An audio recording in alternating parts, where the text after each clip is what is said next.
Bienvenue, et si tu me suis depuis un moment, tu sais que je travaille avec la numérologie, le coaching et les énergies et tout ce qui touche au développement de soi.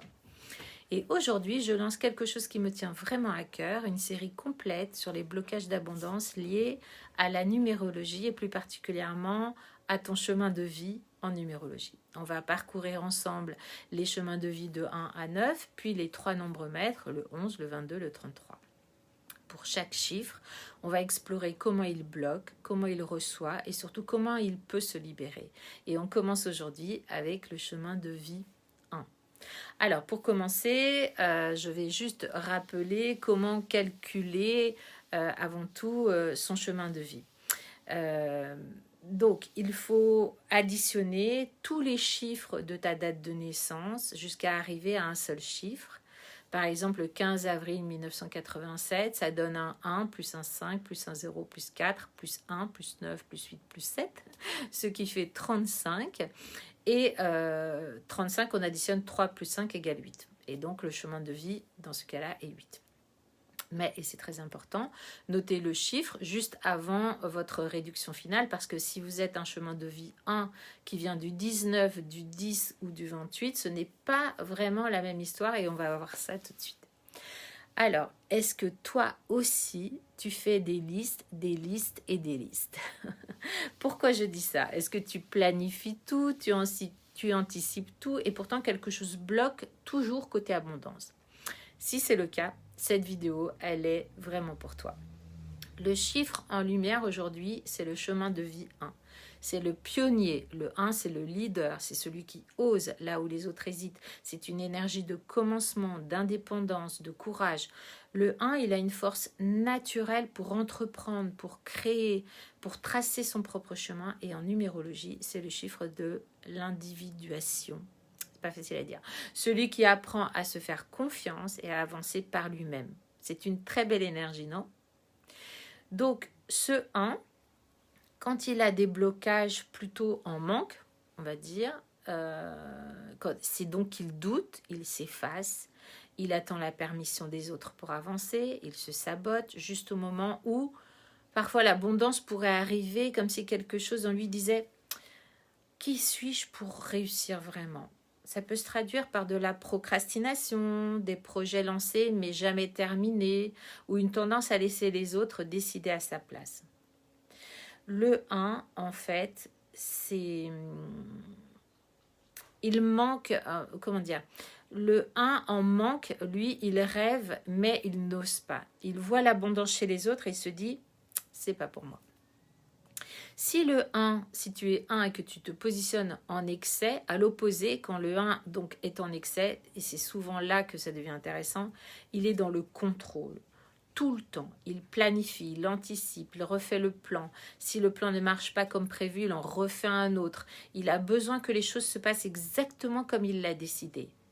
Et puis paradoxalement, cette rigidité empêche l'abondance de circuler. Parce que l'abondance, elle aime la fluidité. Elle aime pas que les portes, elle aime pas les portes fermées à double tour.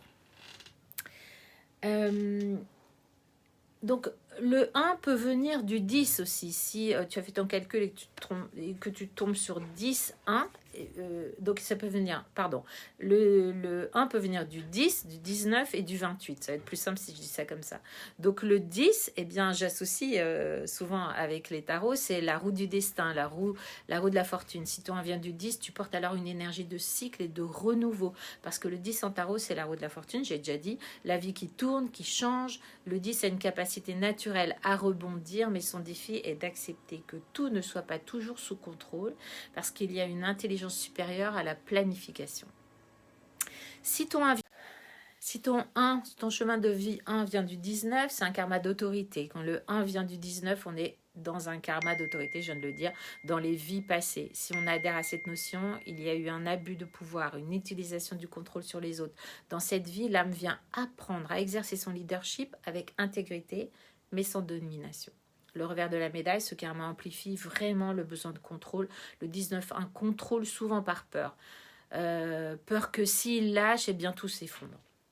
Et ça bloque énormément l'abondance. Et je vais vous dire quelque chose, et c'est là où la numérologie devient vraiment précise. Si votre prénom commence par la lettre dont la valeur numérique est 19 ou 1, comme le S, par exemple, de Stéphanie, de Sophie, cette vibration se renforce encore dans votre quotidien. Votre prénom vous accompagne partout, il renforce vos forces et vos défis. Si le 1 vient du 28, c'est l'abondance conditionnelle. C'est une énergie intéressante parce que le 2 apporte le besoin de relation et de validation, le 8 apporte l'ambition et la puissance matérielle, et le 1 vient couronner le tout avec l'individualité. Le défi du 28-1, il peut conditionner son abondance à l'approbation des autres. Je réussirai quand mon entourage m'aura reconnu. C'est subtil, mais ça bloque beaucoup. Le petit clin d'œil par rapport au tarot, c'est que le 1, c'est le battleur aussi. Et pour celles et ceux qui travaillent aussi avec le tarot, ou qui ont une petite connaissance du tarot, sachez que le chemin de vie 1, c'est le battleur, celui qui a tous les outils devant lui sur la table. Tout est là, la question n'est pas d'avoir les ressources, parce qu'il les a, c'est d'oser commencer. C'est exactement le défi du 1. J'aurai l'occasion sans doute d'en parler un peu plus loin sur ce lien numérologie tarot dans une prochaine série. Si ça vous intéresse, bien sûr. Pour la petite anecdote, j'ai envie de vous raconter une petite anecdote parce que là, je pense à une personne. On va l'appeler S, parce que je ne peux pas donner son prénom non plus, sinon le calcul sera erroné, mais parce que son prénom commence par cette lettre et ce n'est pas un hasard. Donc, le S, je vous ai dit tout à l'heure, ça représente le 19-1 aussi. Donc, deuxième karma est issu du 19. Elle a un chemin de vie 1 et donc son initiale est aussi en 1. Donc c'est une double vibration, double intensité.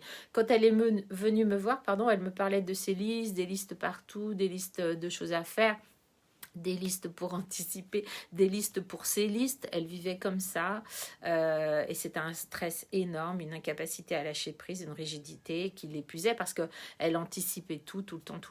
Et puis on a retourné la chose. Je lui ai fait comprendre que cette capacité à tout prévoir, c'était en fait une force. Quelque chose aussi qu'elle avait créé. Si son cerveau était juste câblé pour anticiper les obstacles avant qu'ils n'arrivent, en fait, ça pouvait l'aider. Ça lui a permis de déposer quelque chose ce jour-là. Et on a découvert ensemble que non seulement, oui, elle avait un chemin de vie 1 et un prénom qui commence par le 1, mais elle avait une mission en 5, c'est-à-dire son jour et son mois. Et le 5, c'est une énergie de l'adaptabilité, de la liberté, de la capacité à rebondir dans l'imprévu. Autrement dit, S, je vais l'appeler comme ça, pouvait tout planifier, mais aussi elle avait cette capacité à tout lâcher au besoin.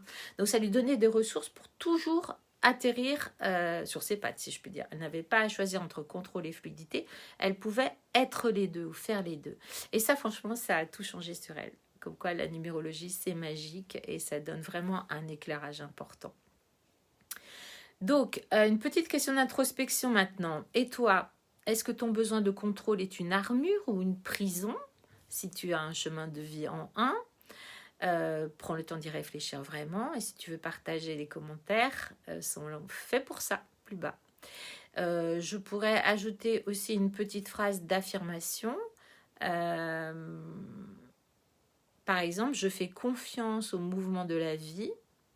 Mon leadership s'exprime dans la fluidité, pas dans le contrôle. Tu peux la répéter chaque matin, à voix haute si tu peux, parce que les mots, c'est vraiment des vibrations. Voilà. Alors, si cette vidéo t'a parlé, dis-moi en commentaire si tu te reconnais plutôt dans le manque ou dans l'excès du chiffre 1. Je suis curieuse de savoir si tu connais quelqu'un qui est en chemin de vie 1, un chemin de vie 1, je parle trop vite, Partage-lui cette vidéo, ça pourrait lui apporter quelque chose. La semaine prochaine ou d'ici quelques jours, je vais explorer avec vous le chemin de vie 2, celui qui donne tout aux autres et qui oublie souvent de recevoir pour lui-même. Donc, à très vite dans la prochaine vidéo et pensez à vous abonner. Bye bye!